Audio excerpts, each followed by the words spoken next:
I'm so happy to be at Abu Dhabi's International Book Fair, especially Mohammed bin Rashid Al Maktoum's Knowledge Foundation, to discuss this super important topic, which is how to use AI to innovate ethically, safely, and responsibly.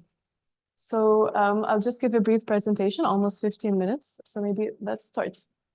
So at the moment, AI is actually quite everywhere. Every day when we want to read the news, we must see something related to AI. And sometimes it's in a quite positive light.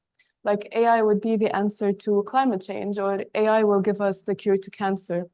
But other times it's not that fun, and it could get a bit dark. Like AI is a doomsday risk. AI will take over our jobs. It will take over our world. So there are a lot of points of views. And to be honest, no one knows what will happen in the next 10 years in this field. But what I know is that we need to be very vigilant, and we need to set up safeguards and rules in order to use this technology safely and ethically. So as we see around us, AI is actually influencing a lot of fields. For example, in aviation, AI is being used as a co-pilot that never sleeps, that moderates different travel indicators. In the field of academia, AI is used as a personal tutor. Now, all college students are using ChatGPT, for example. And let's say in the music industry, AI is used as a composer or as a DJ, creating customized music. So AI is everywhere, and this is just scratching the surface on its capabilities.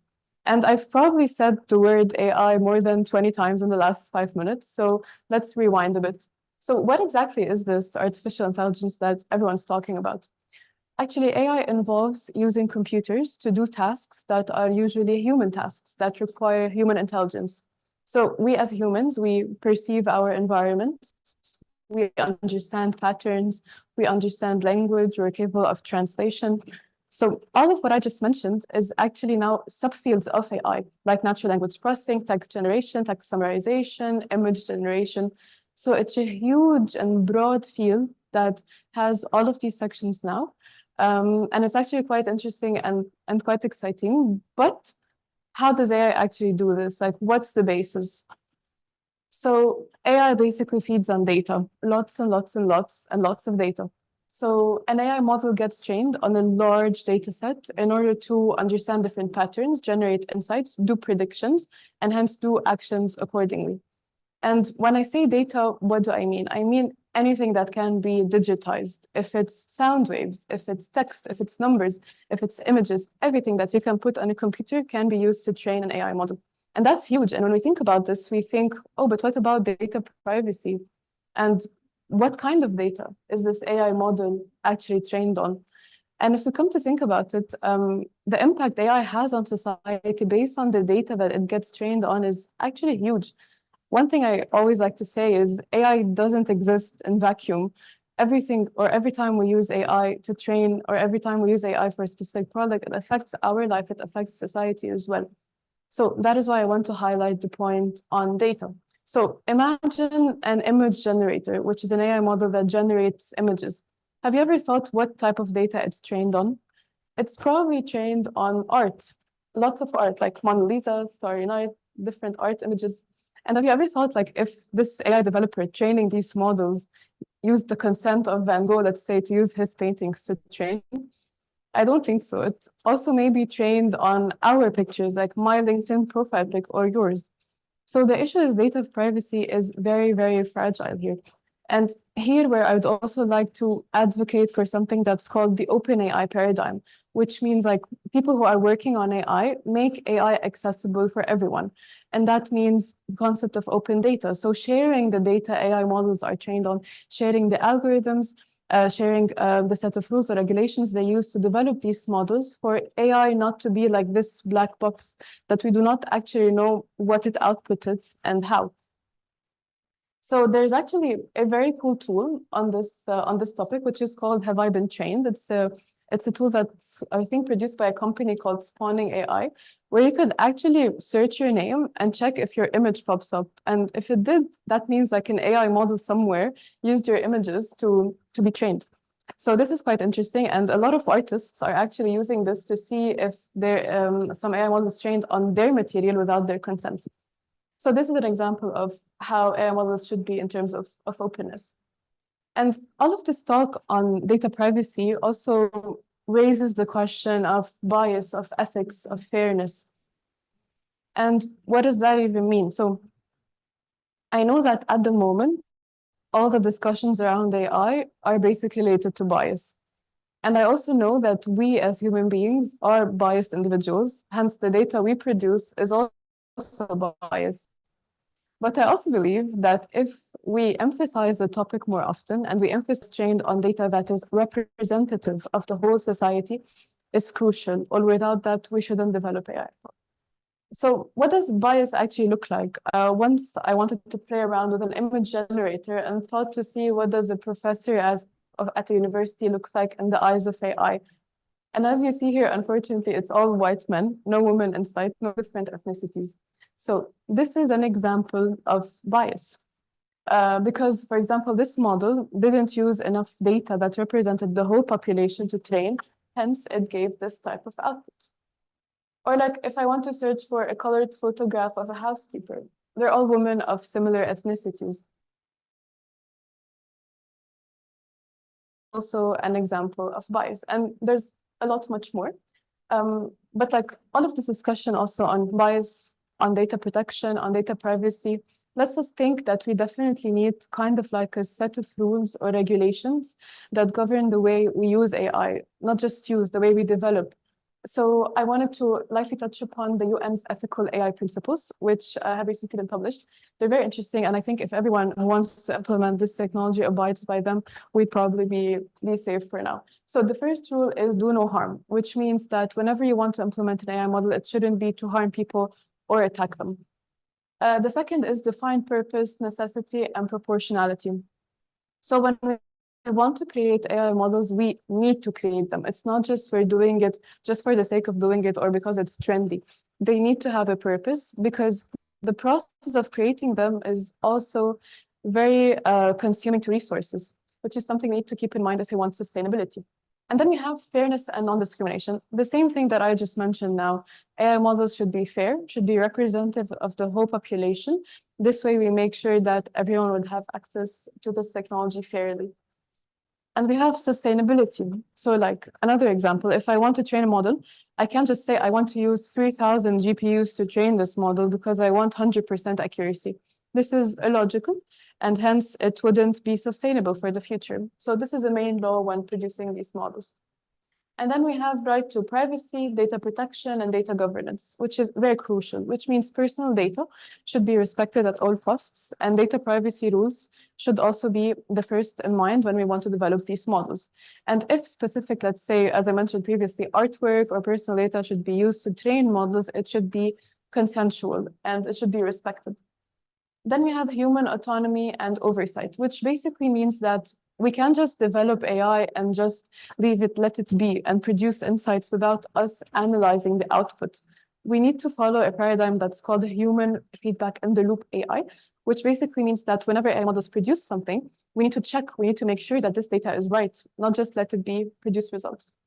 And then we have transparency and explainability. Again, like we shouldn't think of it as a black box. Everything that goes inside the AI model should be explainable to us. So it should be transparent. We should know why this specific result got outputted based on the data it was fed. And we have responsibility and accountability. What does that mean?